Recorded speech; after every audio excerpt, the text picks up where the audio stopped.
constant doing, does not understand that the body does not respond to constant exercising.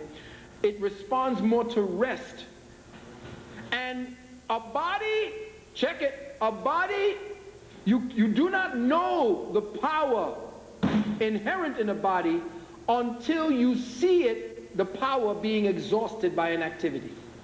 Power is not measured by its resting, when it is at rest. Power is measured when it is being exhausted.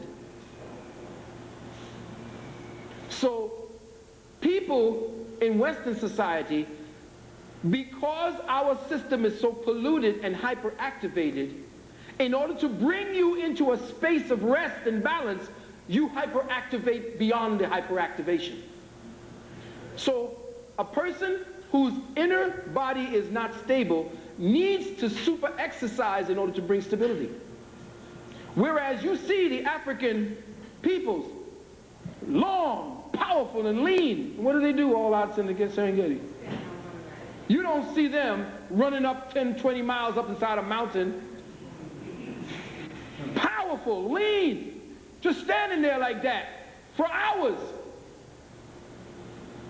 Does the lion exercise? And it will bring down a Cape buffalo. The exercise is in the living, is in the being and the doing. Any kind of hyperactivity is for the sake of fight or flight. So we've taken fight or flight mechanisms, or we've translated, excuse me because I'm eating this apple, we've translated a system of exercises that were meant to get 18 and 19-year-old boys into shape within 6 months so that they can learn to kill. And that's what aerobics were. Aerobics was nothing more than military exercises made available to the public. Now, do I say don't exercise? No, truly not. There are forms of exercises that we can do that is less damaging, because all exercise is damage. Any form of hyperoxidation forces the cells to create rust, because what happens when you put oxygen in connection with iron, which is what you're constituting your blood with, and from blood, for iron and blood and oxygen creates oxidation. The oxidation that they call is antioxidants that they keep giving you all is because you're exercising too fucking much. You're constantly stressed. So the oxidation level goes up because you have to process more iron and more oxygen. And thus what happens to you? The oxidation problem. But you see, you can't be healthy. Most of the people that you see that are living in Africa off the means of just little things, portions, tiny portions. When you eat off of tiny portions, your body can't get fat, and it can't get big, it can't get obese, it can't get weak, because it's not working on poisons and filth. Your body is constantly exhausting because you're constantly eating. And what you eat exhausts your body. Exhausts your body to the point where you can't eliminate the filth that you put in it, so you get fat. The idea is that exercise to our people was in our dancing, was in the activities that men had with one another. See, there's a difference between women exercising and men exercising. But women today exercise like men. So guess what? They look like men. And you brothers who think that looks pretty, you better check your faggot barometer, brother.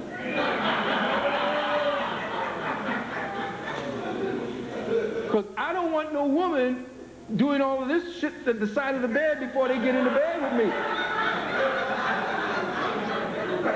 Flexing and pecking and shit and doing all this shit. Fuck, I want a woman doing that shit in the front of it. Just put it in the bed before they get in there. You might as well turn over, brother. Let her go ahead and strap the shit on. But that's what's happening today. We don't understand the differences, so we don't cater to the differences anymore. And that's the result. So some of the more entrenched illusions that we must release are as follows. That there is a God in heaven, a concept based in fragmented perception. There is no in heaven. This is all heaven. There is no God in heaven. 2, that religion is the practice of spirituality. That's an illusion. When you start seeing these reverend motherfuckers up there talking this bullshit about, you know, God don't like poverty. What the fuck are you talking about, God don't like poverty? And give up some of that motherfucking money you got. Feed your flock. Get them as rich as you and see if they still pay attention. 3, that a priest is a doctor for the soul, and that a doctor is a priest for your body. See? But I'm showing you the synchronicity, people. Clock the synchronicity, how they work you. It's all belief. That there is such a thing called disease. That there is such a thing that attacks the body called disease. In other words, people think that disease is different from health, when in all actuality, disease is an expression of health. How many times you heard me say that? That's for those who say I always repeat. That the body is attacked by disease. That there is actually a cure for disease. That's the biggest crock of shit that we have been acclimated to believe. That life in the body is just a series of chemical changes. That food is and always has been necessary for the body. That's a biggie. Because when you understand and understand what the cell is, you will understand as you go further and further into the cell. You go from the nucleus to the mitochondria, then you go all the way deeply into the molecules, and from the molecules you go to the atoms, and you find nothing else. So what the hell is a cell except an aggregate of a million atoms? And what is an atom except nothing more than a cycling light? So essentially everything about you is nothing more than a light body. So does the light eat? Does the sun need to eat? That pharmaceutical drugs are helpful in times of diseases. That vitamins keep the body healthy. That herbs, tonics, and potions actually benefit the body and helps it to return to health. That a good cook prepares good, healthy food. These are the illusions. Now, for all you good Christians in the house, Luke 17:21 states quite clearly, "Lo, the kingdom of God is within you." Check. This is not a figure of speech, but a statement of fact. This is the focus, the fundamental philosophy of mind that must take precedence before telestic transmutation can take place. We are the tabernacles of heaven, and we are also the tombs of hell. And that's essentially where we are living today. We are the tombs of hell. So, how does man vandalize and plunder the treasures of this kingdom of God? How does the spirit of life become an angel of death? Let me say that again. How does the spirit of life become an angel of death? How does man physically fall into hell? Now listen carefully.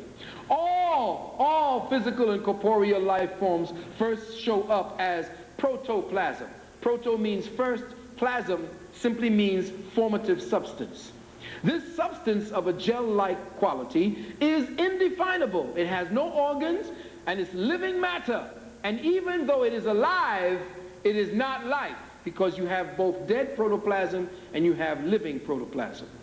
Now, life only comes from life. Bees only come from bees. Corn only comes from corn. So man must only come from man and not some damn missing ape. Man always was and always will be. Check. There is no in-between for man. So that's the first bullshit the Matrix has been putting up. So anyone who can think outside of the Matrix and now know that we ain't no ape, we go to God, they got the Matrix set so that even if you think there's a God, they got all that shit constrained. So that the New Age now got all the places your thoughts can go. We'll call it psycho-cybernetic syncholopening and all that shit. And you reading it, boy, did you get this book on psycho-syncholopening and you in the Matrix? You ain't defined the shit, they have. Just like I said, you were feeling good when